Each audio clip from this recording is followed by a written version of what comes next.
ఇక మా శంకర్ భాయ్ ఒక ముచ్చట రాసిండు చిన్నది. తెలంగాణలో వైఎస్ రాజశేఖర్ రెడ్డి లెక్క మీ అందరికి తెలిసిందే. వైఎస్ రాజశేఖర రెడ్డి గారు ఆయన పంచ కట్టుకొని తిరిగేదే తెలంగాణ రాష్ట్రంలో. ఇక ఇప్పుడు ప్రస్తుతానికి ఆ పంచ ట్రెండు ఒకే ఒక్క కాంగ్రెస్ నాయకుడు ఫాలో అవుతుండు. ఆయన పేరు వచ్చేసి బచ్చి విక్రమార్క గారు ఫాలో అవుతుంది. మా రేవంత్ అన్న ఏమంటారు జర ఒకసారి విడరా. వైఎస్ఆర్ను చూసి నేర్చుకోవాలని అవసరం నాకు లేదంటాడు. రాజశేఖర రెడ్డి ఒక తెలంగాణ వ్యతిరేక అంటాడు. ఇప్పుడు ఎందుకు ఈ స్టేట్మెంట్ వచ్చిందో ఒకసారి మీరు గమనించాలి. ఇగో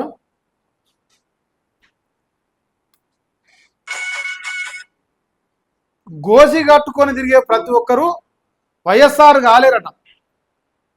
గోసి కట్టుకొని తిరిగే ప్రతి ఒక్కరు వైఎస్ రాజశేఖర రెడ్డి కాలేరని చెప్పేసి ఒక ఆయనను ఉద్దేశించి మాట్లాడాడు. ఆ ఒక ఆయన ఎవరాయన వైఎస్ రాజశేఖర రెడ్డికి తెలంగాణ రాష్ట్రంలో ఎవరు ఇప్పుడు పంచ కట్టుకుంటున్నారు అంటే గోసి కట్టుకొని వైఎస్ రాజశేఖర రెడ్డి లెక్క తిరుగుతున్న మల్లు బచ్చి విక్రమార్క గారట. ఆయన వైఎస్ రాజశేఖర రెడ్డికి కాలేడట. మరి ఎవరికి భయం అవుతుంది? అవుతాడో కాదో దేవుడు ఎరుగు. అవుతాడా కాదన్నది దేవుడు ఎరుగు, కానీ ఎవరికి నొప్పి లేస్తుంది ముచ్చట ఇక్కడ. ఇగో ఇది మా బచ్చి అన్న. ఇది మా బచ్చి విక్రమార్క గారు గోజి కట్టుకున్న ఫోటో. ఆయన గత 2 సంవత్సరాలుగా లేదంటే 2.5 సంవత్సరాలుగా ఎక్కడా కూడా పంచదప్పు పాయింట్ వేసుకున్నది నేను చూడలే. అంటే డైరెక్ట్ వాళ్ళ సొంత ప్రభుత్వంలో ఉప ముఖ్యమంత్రిగా పనిచేస్తున్న మల్లు బచ్చి విక్రమార్క గారిని రేవంత్ రెడ్డి అంటాను. ఇగో జరాగరే ఒక ఆయన గోసి కట్టుకొని రాజశేఖర రెడ్డి అనుకుంటాడు. గట్లం పట్టిరు గోసి కట్టుకున్న వాళ్ళంతా రాజశేఖర రెడ్డి అయితే బాగానే ఉంది. ఒక ఆయన గోసి కట్టుకొని రాజశేఖర రెడ్డి అనుకుంటాడు. గట్లం పట్టిరు గోసి కట్టుకున్న వాళ్ళంతా రాజశేఖర రెడ్డి అయితే బాగానే ఉంది. అంతే కదా. సో ఇప్పుడు రేవంత్ అన్న ఎందుకు భయమైంది? ఇప్పుడు ఆయన బీజేపీ నాయకుడు కాదు బచ్చి విక్రమార్క గారు. ఆయన బీఆర్ఎస్ నాయకుడు కాదు, ఎంఐఎం నాయకుడు కాదు. ఆయన ఓన్లీ కాంగ్రెస్లో ఉన్న నాయకుడే. అది కూడా నెంబర్ 2 నాయకుడు. అంటే ముఖ్యమంత్రి తర్వాత ఉప ముఖ్యమంత్రి హోదాలో తెలంగాణ రాష్ట్ర ప్రభుత్వంలో పనిచేస్తున్న మల్లు బచ్చి విక్రమార్క గారు గోసి కట్టుకొని 2.5 సంవత్సరాలుగా వైఎస్ రాజశేఖర రెడ్డి ప్రతిబింబించేలాగా ఆయన పరిపాలన చేస్తున్నాడు, పోనీ ప్రయత్నిస్తున్నాడు. ఇప్పుడు కాంగ్రెస్ ఓడు కాకుండా బీజేపీ ఓడో బీఆర్ఎస్ ఓడో బచ్చి విక్రమార్కను విమర్శిస్తేనో ఇంకోటి చేస్తానో అర్థం ఉన్నది. కానీ సొంత ప్రభుత్వంలో ఉన్న ఆయన ఎందుకు విమర్శిస్తాడు? ఏం అవసరం వచ్చింది? ఎందుకు అంటున్నాడు? ఇది నాకు అర్థం కాని విషయం.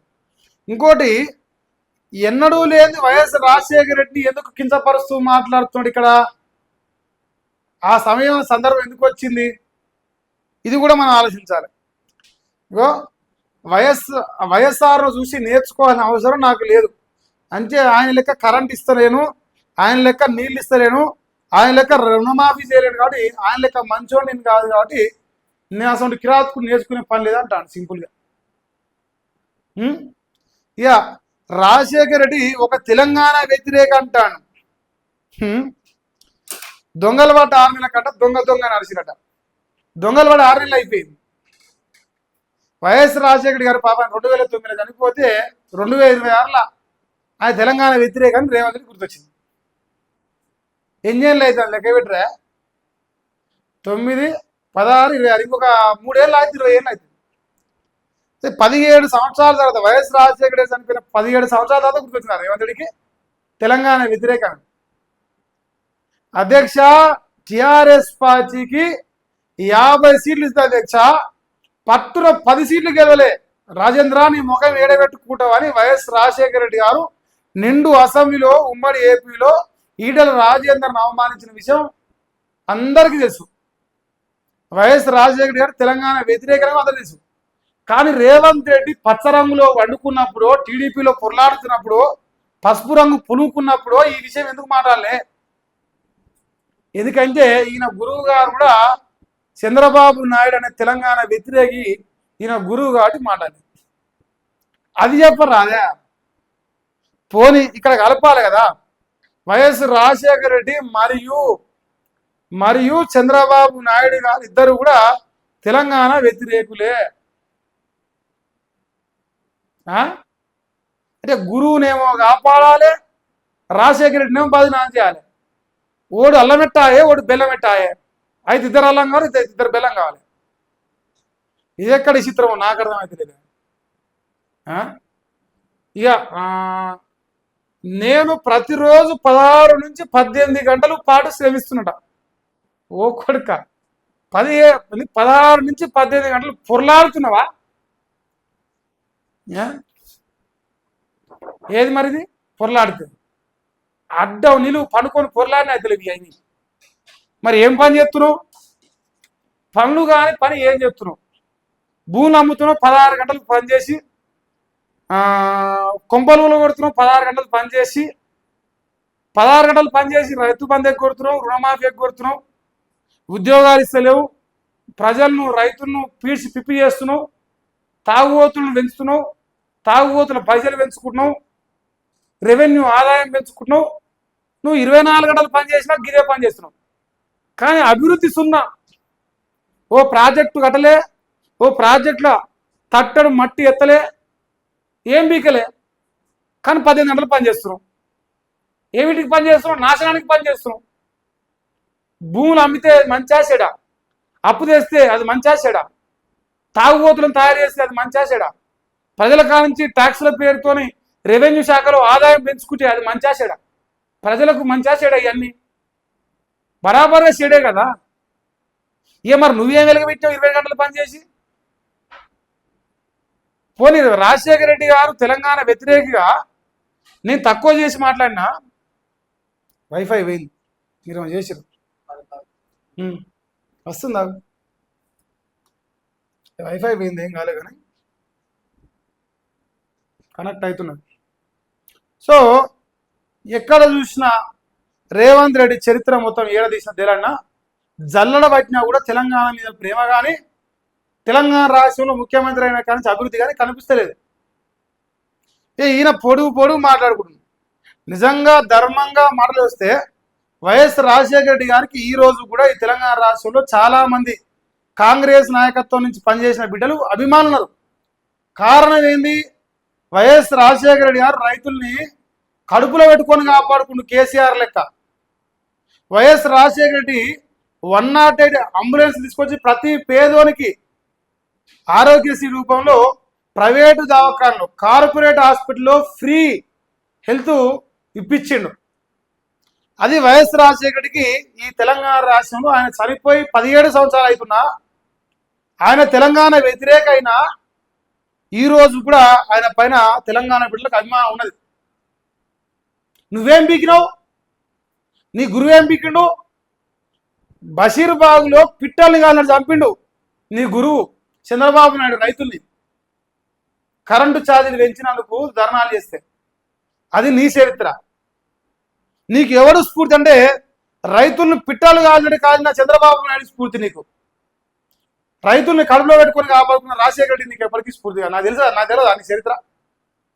ఈ మునగాడు 2009లో ఎవరి మీద పోటీ చేసిండు? ఎవరి మీద పోటీ చేసింది?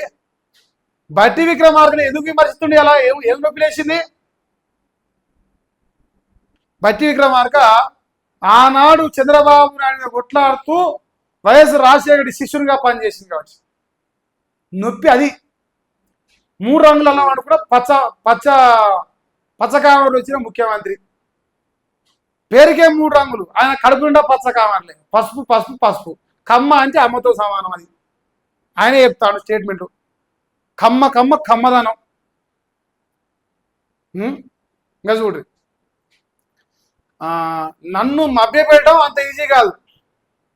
నిన్ను మభ్యపెట్టాల కర్మ మాకేమి. చెడిపోదలుచుకొని నువ్వు అనుకుంటే చెడిపోయే కర్మ నీకుంటే మాకేమి నొప్పి? మీ కోని మీరు కోసుకుంటే మాకేమి నొప్పా? మీ కోడి మీ ఇష్టం ఎప్పుడైనా కోసుకోవచ్చు. మభ్య పెడుతున్నాడు. ఏంది పొడిచి కట్టలు కడుతున్నావు నన్ను మభ్యపెట్టేది? ఏం పొడిచినావు చెప్పు, నువ్వు ఈ పని చేసిందా నేను తెలంగాణ అని చెప్పు. ఒక్కటి చెప్పవా, 10 అక్కర్లేదు. తెలంగాణ రాష్ట్రంలో రేవంత్ రెడ్డి ముఖ్యమంత్రిగా ఇది పొడిచిన, రుణమాఫీ 40,000 కోట్లు చేసిన, రైతు బంధు 15,000 రూపాయల చొప్పున ఇచ్చిన, ఇది చెప్పాలి కదా నేను. ఇది చెప్తే కదా నువ్వు మునగాని. ఇది చెప్పకుండా ఇక నేనేదో పీకినా నేనేదో పొడిచినా అంటే ఎట్లా గొప్పది? నీకు నువ్వు గొప్ప అనుకుంటే సరిపోగా, తెలంగాణ రాష్ట్ర ప్రజల నాలుగు గొప్ప అని అప్పుడు దాన్ని సమర్థిస్తాం. ఇలాంటి మభ్య పెడుతున్నట.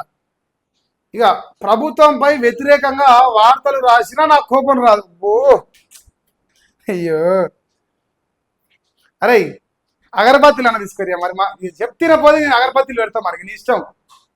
రేవంత్ అని అగరబత్తీల పూజ జరిపి ఎరికేనా నీకు? మళ్ళీగా అడిగి చెప్తాడు, మంగళ హారతని వాళ్ళకవే మా రేవంత్ అన్నకు. వస్తాయి మరి రేవంత్ ఉత్తపాట కావాలన్నా అగరబత్తీలు కావాలన్నా చెప్పు. ఈయనట ప్రభుత్వంపై వ్యతిరేకంగా వార్తలు రాసి నాకు కోపం రాదంటాడు. దయ్యాలు వేదాలు మలిచ్చినట్టుంది రేవంత్ అన్న. అమ్మ నిజంగానే నిజమే చెప్తున్నావు. టక్క టక్క సౌండ్ వస్తుంది నేను నిజాలు చెప్తే. మరి న్యూస్ లైన్ శంకర్ ఆయన పర్సనల్ లైఫ్లో పోయి గెలగించుకొని కేసులు పెట్టించి రోడ్ల మీద ఆడవిళ్ళను ముందర పెట్టి వచ్చే కిరాతకుడు ఓడాడు. ఎవడాలు వచ్చా తెలంగాణ ప్రజలు తెలియదానా? ఎవడాడు ఓడేవాడు. తెలంగాణ రాష్ట్రంలో రేవంత్ రెడ్డి ముఖ్యమంత్రి అయినాక శ్రీకాకుళం కొట్టిన దరిద్రులు ఓడా, మల్లిగాని ముందర పెట్టి కొట్టిన సన్నాసి ఓడా. అస్సలే కోపం రాదా? వయమ్మ జర చెప్పకన్నాను. అయ్యో అన్నా వద్దే ప్లీజే, నవ్వుతారే జనాలు. అయ్యో వార్తలు రాసిన జర్నలిస్టులను వ్యంగ్యంగా సమాధానిస్తా. అరే TV9, అరే పేరేం పేరా, మైగో రామేశ్వరరావు, నీ ముద్దే పెట్టుకునే మైకి తీసుకొచ్చి నా మూతి ముద్దలు పెడితే నీ సమాధానం చెప్తా అనరా నేను? అమ్మ వ్యంగ్యం అంటే కదేనా ఏంది? జర్నలిస్టులను చూస్తే సభకెళ్ళి కిందికి వచ్చి పల్ల చెంపలకు కొట్టాలనిపిస్తుంది అధ్యక్ష. నాకు ఆత్మాభిమానం లేదా? నాకు భార్య పిల్లలు లేరా అధ్యక్ష అన్నాడు. మరి జర్నలిస్టులకు లేరా? జర్నలిస్టులను బట్టలు తీసి నడి బజార్లో మహిళలను ముందర పెట్టి ఆ న్యూస్ లైన్ శంకర్ను ట్రాఫిక్ పేరుతోని రక్తాలు లేదాక కొట్టినప్పుడు అప్పుడు లేదా అధ్యక్ష? కుటుంబము ఫ్యామిలీ లేవా? మైగోం భూజాలకు మనం దుంకినప్పుడు లేదు, కానీ మంది దుంకి వచ్చింది వాళ్ళు వెళ్ళి.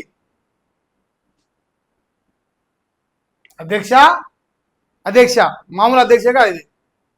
ఇక చూసుకోరా, ది హిందూ హడిల్ 2000 సదస్సులో సీఎం రేవంత్ గారు చెప్పారు.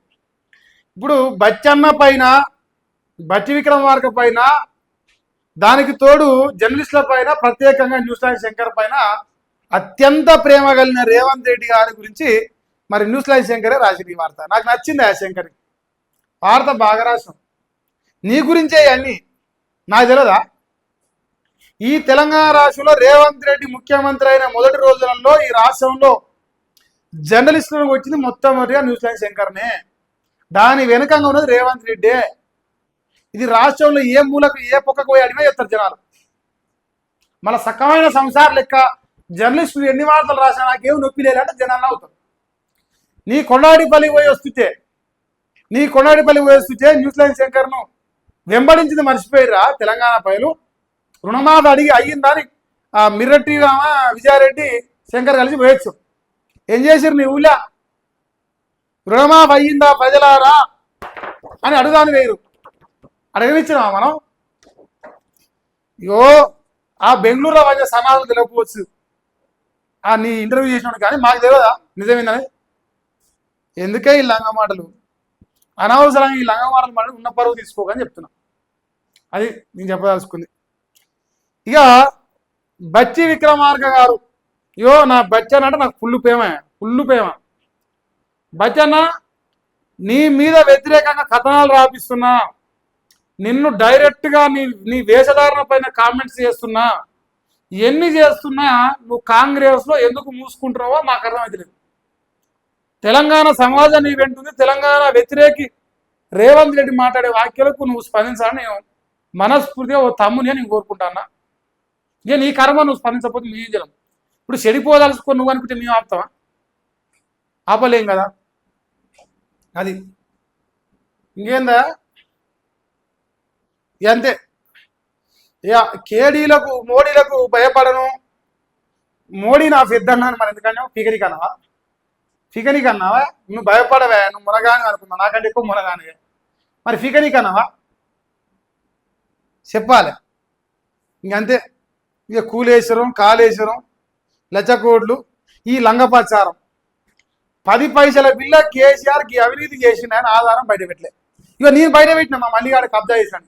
దమ్ముంటే అందుకకి ఇవ్వవలసిందే, నువ్వు ఇచ్చిన నాకు వదిలిపెట్టేది ఏం లేదు కాదు. కానీ సో ఏది ఏమైనా తెలంగాణ రాష్ట్రంలో ఇక మా రేవంత్ అన్న మా మలేషియా గారు ఇద్దరు అవినాభావ సంబంధం ఇట్లా అతుక్కొని చూస్తాను. అతుక్కొని ఇట్లా బెస్ట్ ఫ్రెండ్, అది మామూలు ఫ్రెండ్ కాదు. అది ఇక దానికి తోడు మా నల్లికుట్లోడు కాంగ్రెస్ పెంపుడు కుక్క. ఇప్పుడు మా మల్లిగాడేమో స్ట్రైట్ ఫైట్ చేస్తాడు, స్ట్రైట్ ఫైట్. మా నల్లికుట్లోడు రగ్గాడేమో రేవంత్ రెడ్డిని ప్రశ్నించిన, కేసీఆర్ని ప్రశ్నించిన, ఆ ప్రభుత్వాన్ని ప్రశ్నించిన, ఈ ప్రభుత్వాన్ని ప్రశ్నిస్తున్నా అని ఫత్తితేశాలు చెప్తాడు. కానీ రెండు ఒక్కొక్కటి పక్షలే, రెండు కాంపౌండ్ కుక్కలే. రేవంత్ రెడ్డి కాంపౌండ్లో కుక్కలు మల్లిగాడు రగ్గాడు. ఇది నేను బరాబర్ చెప్తా, బాజాబ్తా.